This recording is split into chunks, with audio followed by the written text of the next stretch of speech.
Scarlett, you're a homemaker. You should be doing more for Nathan. Well, Cassandra, like I've told you before, I think you've got it all wrong about that. But before I could say anything more, she hung up on me, ending the call in a huff. I sighed at yet another exhausting exchange. My name is Scarlett. My husband Nathan and I are the same age, and we got married after meeting at work. We're about to celebrate our 10th wedding anniversary and are both nearing the big 4-0. We've been blessed with a wonderful daughter named Mia, and life has been good. Well, that's what I'd like to say, but there's one thing that's a constant source of stress. That would be the presence of my mother-in-law. Nathan is a bit timid, but he's incredibly kind and gentle. His dad is similar, but his mom is a whole different story. She's opinionated and bossy, always wanting things her way. Even Nathan says she's been pushing her ideals onto him since he was a kid, ignoring his own wishes. She just doesn't seem to like me, and it shows. She's always nagging about something. I heard from the neighbors that Nathan's been dropping off and picking up Mia from kindergarten. Yes, and? That's disgraceful! You're the mother, you should be doing that, not him. What's so wrong with a father being involved in his daughter's life? Nathan is the one who provides for you, and you let him handle the childcare too? That's unbelievable. I think it's odd you say he provides for me. We're a family, our finances are combined. Enough with your arguments. You're such a difficult daughter-in-law. Well, I wouldn't have to argue if you'd stop criticizing. She seems to think a daughter-in-law should just serve and obey her husband. She's always telling me to be more devoted to Nathan. Ironically, she doesn't seem to be particularly devoted to her own husband, but apparently that's a different story. She doesn't just nag over the phone, sometimes she does it in public too. My daughter-in-law has the nerve to make my son help with household chores, even though he's the one supporting her. How embarrassing. If you think it's so embarrassing, why announce it loudly for everyone to hear? Isn't that in itself embarrassing? How dare you say that in front of everyone? Oh, so you do find it embarrassing. Your face is all red, Cassandra. I also get berated at times. I've talked to Nathan about it multiple times, but he brushes it off, saying, "Come on, you're not losing here." I'm not convinced. It's quite stressful, but there's something else that's bothering me even more. You see, we send $2,000 every month to Nathan's parents. This started at the request of my mother-in-law. Initially, it was just a few $100s, which was reasonable. But the amount has been jacked up, and now it's $2,000 a month. I'm not against sending money. She's family after all. We should help each other if there's a real need. If there's a real need. However, I've told Nathan multiple times that this amount is excessive, especially when his father has a pension and retirement fund. Nathan himself seems to have reservations about the $2,000, but feels too pressured by his mother to say anything. He usually backs down when she gives plausible reasons, like medical bills for his father, or repair costs for their home. I can't say much either since it concerns their family finances, and it also affects his father's pride. Then one day, Nathan surprised me. He said his mom asked to increase the monthly amount we send. Hold on, we're already sending $2,000 a month. We can't afford any more than that. We have Mia to think about and want to save for her future. Even Nathan, who's usually unflappable, seemed to have reservations about the additional request for more money. "You're right. This time, I'll make sure to set things straight," he assured us. However, the very next day, while I was working from home, I received a direct call from my mother-in-law. "I heard you told Nathan you can't increase the amount." Apparently, Nathan had communicated our stance to her. "Yes, I did," I replied. She seemed to believe I had manipulated Nathan into saying no. "What gives you the right to say that?" she demanded. "This is money coming from our household budget. I am a party involved," I defended. She retorted, "It's outrageous. Nathan earns that money, and it's only natural he sends them to his parents.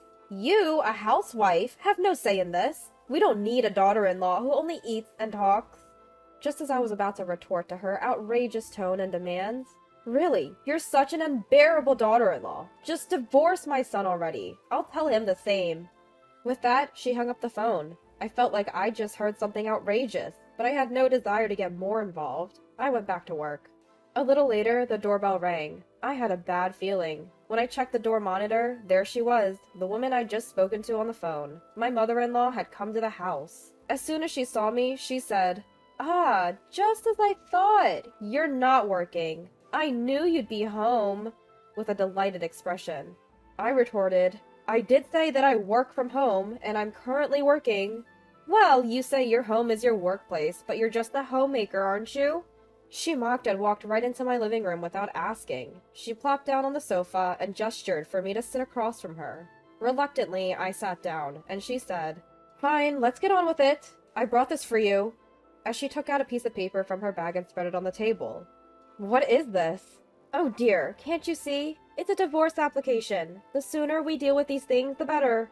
Sure enough, it was a divorce application. I couldn't help but say, Cassandra, are you and Kenneth getting a divorce? One of those senior divorces? Apparently, I was wrong. Well, I did know better. At my words, her face turned bright red. You've got it wrong. This divorce application is for you and Nathan? Oh my, you're just like the Cassandra we know, devoid of any gifting sense. I must respectfully decline. It's not a gift. Can't you see that I'm indirectly telling you to divorce and leave because you're unsuitable as my daughter-in-law? How interesting. I'm also indirectly telling you not to talk nonsense. Suddenly shoving a divorce application in the face of your son's wife? This is a new level of disrespect, even for her. Doesn't she realize that she's not just offending me, but also her son and grandchildren? Something inside me snapped. What will you do after kicking me out? To my surprise, my voice remained calm. I don't care. You're not fulfilling your duties as a daughter-in-law, and you're a waste of money. If you're gone, Nathan can increase his support to us without worry. Actually, not only will the support be reduced, but it will also be terminated.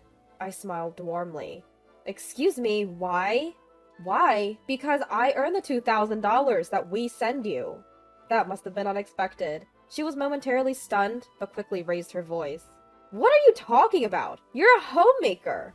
As I've said multiple times, I am not a homemaker. What? Do you know what Nathan's current profession is? He used to work at a big accounting firm, but now he's independently running his own practice. I've told you countless times that's actually me. That's right. We've tried explaining it to her numerous times, both Nathan and I. But it seemed like only what was convenient for her ever made it through her ears. I worked at the same accounting firm as Nathan, but I branched out on my own after getting certified. Just to clarify, it's me who went independent as an accountant, not Nathan. I even set up an office here, at home. Mother-in-law seemed to struggle to keep up with the rapid flow of information. What about Nathan? What's he doing?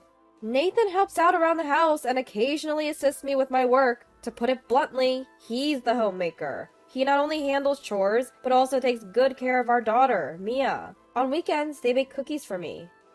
It looked like mother-in-law was blindsided by these unexpected facts. Her face turned from red to a surprising shade of blue. That's impossible! Nathan was always excellent, went to a good college, joined a major accounting firm. He was supposed to become an accountant. And you've been pushing your ideals on him, haven't you? Nathan told me he's loved household chores like cooking, laundry, and cleaning since he was little. But he couldn't say that because you would scold him. Yes, the roles in our marriage are unconventional. We met as colleagues at an accounting firm. Though we have opposite personalities, we clicked right away. By the time we started thinking about marriage, we realized our values aligned perfectly. I love my job and wanted to work outside the home. Nathan loves homemaking and wanted to focus on that. It was a win-win situation. While this may not fit society's typical mold, it was our ideal marital lifestyle. I work outside and handle the finances, while Nathan takes care of home. Even when our daughter was born, Nathan was the one who took parental leave. Years after giving birth, with Nathan's unwavering support, I successfully became a certified public accountant. I set up an independent practice in one of the rooms in our home. Around this time, Nathan quit his job to become a full-time homemaker. He used to make lunch packs for me every day while I was studying hard to get my certification. Those were good times. I think my mother-in-law finally started to realize that maybe I wasn't making things up. She sensed the tide was turning. She began to mumble things like, well, but, or no, so. But I cut her off, saying, I'm sorry, I'm swamped with work. Could you please leave? I immediately told Nathan about her showing up with divorce papers when he came home from grocery shopping. He was floored and speechless by his own mother's outrageous behavior. he decided to cut ties with her that very day. He'd probably had his own grievances with her for a long time, as she never really listened to him and always tried to impose her ideal life on him. After cutting her off, Nathan actually seemed relieved. Soon, word got to my father-in-law. It turned out that my mother-in-law was neck-deep in debt and was using his entire pension to pay it off. That's why she was pushing us for money. The debt was caused by her reckless spending and gambling. She'd even borrowed money from sources you wouldn't want to mention, making her financial situation dire. Mother-in-law had not only spent all of father-in-law's retirement funds and savings, but had also borrowed money from questionable sources. The interest alone had put her in a tight spot. Eventually, father-in-law's pension and our monthly support of $2,000 couldn't keep up with the payment. Desperate, mother-in-law thought of asking for more money from her son. But to do that, she had to remove an obstacle. For mother-in-law, that obstacle was me, her daughter-in-law. She must have thought that without me, she could get her son to send more money. In an unbelievable move, she came and shoved divorce papers in my face. Short-sighted, to say the least. Eventually, father-in-law found out about mother-in-law's death, and understandably, declared he wanted a divorce.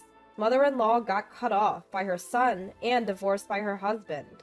Now she lives alone in a cheap apartment, working part-time jobs from dawn to dusk to pay off her debts. According to friends, she's totally disheartened, spending her days without even seeing her son or grandchildren. It's a bit sad, but she brought this upon herself. You've got to pay back what you borrow. As for us, we're still sending money to father-in-law.